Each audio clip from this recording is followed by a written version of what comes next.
आज आप सुनेंगे भदवा चौथ या फिर चौथ माता की कहानी।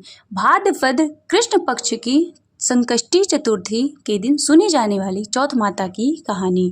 एक साहूकार के एक बेटा बहू थे। बेटा व बहू दोनों ही कुछ भी कमाते नहीं थे। बड़े बूढ़ों का धंधा उससे काम चलाते थे। जब भी बहू बाहर कचरा डालने जाती तो पड़ोसन उससे पूछती कि बहू आज क्या खाना खाकर आई है। तब वह कहती कि वही ठंडी बासी रोटी खाकर आई हूँ। एक दिन वह बात साहूकार के बेटे ने सुन ली। उसने अपनी माँ को बात बताई और पूछा कि माँ तू रोज गरम गरम खाना परोसती है, तब भी वह पड़ोसी से कहती है कि वह ठंडी बासी रोटी खाकर आई हूँ। तब उसकी माता बोली कि बेटे मैं तो चारों थालियां बराबर गरम गरम खाने की परोसती हूँ। यदि तुझे मुझ पर विश्वास नहीं तो अपनी आंखों से देख लेना। तब दूसरे दिन बेटे ने तबीयत खराब का बहाना बनाया और चादर ओढ़कर लेट गया। उसने देखा बहू ने गरम गरम खीर खांड के भोजन किए। बहू नीचे उतरी तो बेटे ने उसका पीछा किया। पड़ोसन पूछने पर बहू ने पड़ोसन से वही बात दोहराई। तब उसका पति उठा और उससे कहने लगा कि अभी अभी तो तू गर्मा गर्म खाना खाकर आई है और तूने पड़ोसन से झूठ क्यों कहा कि मैं ठंडी बासी रोटी खाकर आई हूँ। तब उसकी विद्वान पत्नी ने कहा कि यह न आपकी कमाई हुई रोटी है न आपके पिताजी की। यदि इस तरह से बैठे बैठे धन को खर्च किया जाएगा तो कुएं के पानी की तरह एक दिन पूरा समाप्त हो जाएगा। तब उसका पति विदेश कमाने के लिए गया। पीछे से उसकी पत्नी 12 महीने का चौथ व्रत करने लगी। उसके परदेश में रहते हुए 12 वर्ष बीत गए। चौथ माता व विनायक जी ने सोचा कि अब इसके पति को घर बुलाना चाहिए और हमें इस कलयुग में कौन मानेगा, कौन पूजेगा। चौथ माता लड़के के सपने में जाकर बोली कि तू घर जा, तेरी पत्नी तुझे बहुत याद करती है। तब वह बोला कि मैं कैसे जाऊं, मेरे यहाँ बहुत बड़ा कारोबार फैला हुआ है। तब चौथ माता बोली कि सुबह एक दीपक जलाकर चौथ माता का नाम लेकर बैठ जाना। देने वाले रुपए दे जाएंगे और लेने वाले ले जाएंगे। उसने सुबह उठकर वैसा ही किया और उसका सारा कारोबार एक ही दिन में ही सिमट गया। जब वह घर जाने के लिए रवाना हुआ तो रास्ते में उसे एक सांप आग के पास जाता हुआ मिला। लड़के ने सोचा सांप जल जाएगा तो उसने सांप को भगाने के लिए सिसकारी भरी, लेकिन तभी नागराज बोले कि हे पापी दुष्टी, मैं तो सांप योनि से मुक्त होकर जा रहा था, लेकिन तूने मुझे सिसकार दिया, इसलिए अब मैं तुझे डसूं। तब वह लड़का बोला कि हे नागराज, तुम मुझे अवश्य खा लेना, मैं आपको वचन देता हूँ और मैं 12 वर्ष बाद अपने घर मिलने जा रहा हूँ। कल रात आप अवश्य आ जाना। जब पति घर आया तो बहुत ही उदास था। पत्नी ने कारण पूछा तो उसने बताया।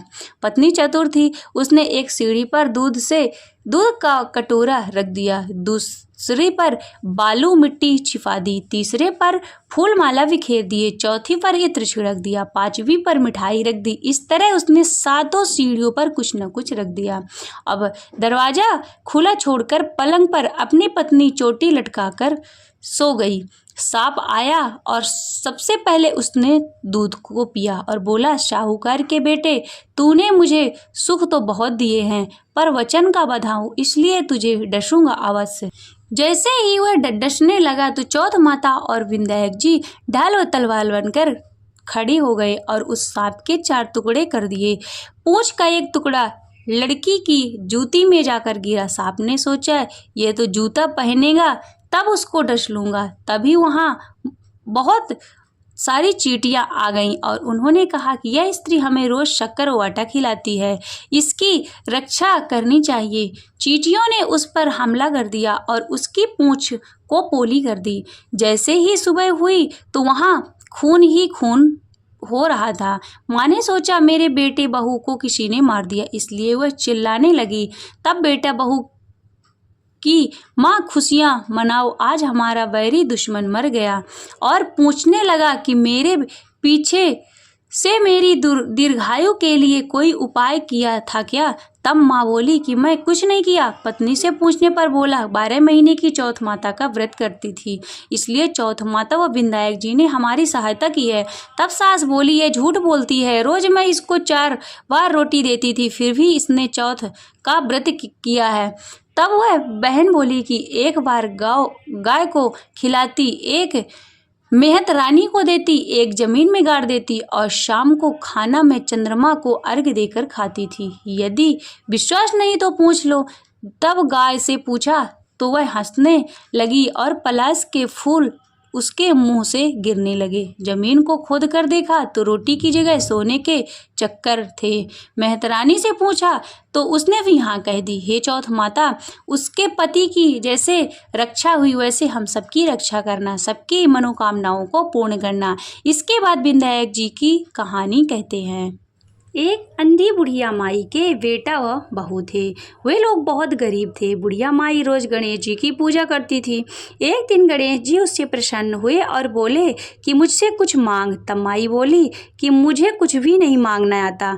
तब गणेश जी बोले कि तेरे बेटा बहू से पूछ ले।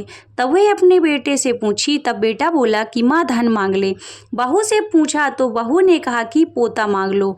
तब माई ने सोचा कि ये दोनों तो अपने मतलब की ही बात मांगने को कह रहे हैं, तो उसने पड़ोसन से पूछा। पड़ोसन बोली कि अरे तू धन मांगे, क्यों पोता मांगे, कुछ अपने लिए मांग ले, अपने लिए दीदा गोंडा मांग ले। तब वह आई और तब आकर माई ने सोचा कि ऐसी चीज़ मांगनी चाहिए जो बेटा बहू भी राजी हो जाएं और अपना मतलब भी हो जाए। दूसरे दिन गणेश जी आए और कहने लगे कि माई कुछ मांग। तब बुढ़िया माई बोली कि दीदा गोड़ा देवे, सोने के कटोरे में पोते को दूध पीता देखूं, अमर सुहाग देवो, निरोग काया देवो, सभी को सुखा देवो। तब भगवान गणेश जी बोली कि बुढ़िया माई तूने तो मुझे ठग लिया, तब सब कुछ मांग लिया और कहती है कुछ नहीं मांगना आता। पर ठीक है ऐसा ही होगा। और वह अंतर्ध्यान हो गए। बुढ़िया माई के वैसे ही सब कुछ हो गया। हे गणेश जी महाराज, जैसे आपने माई को दिया वैसे सभी को देना। बोलो श्री विनायक जी महाराज की जय।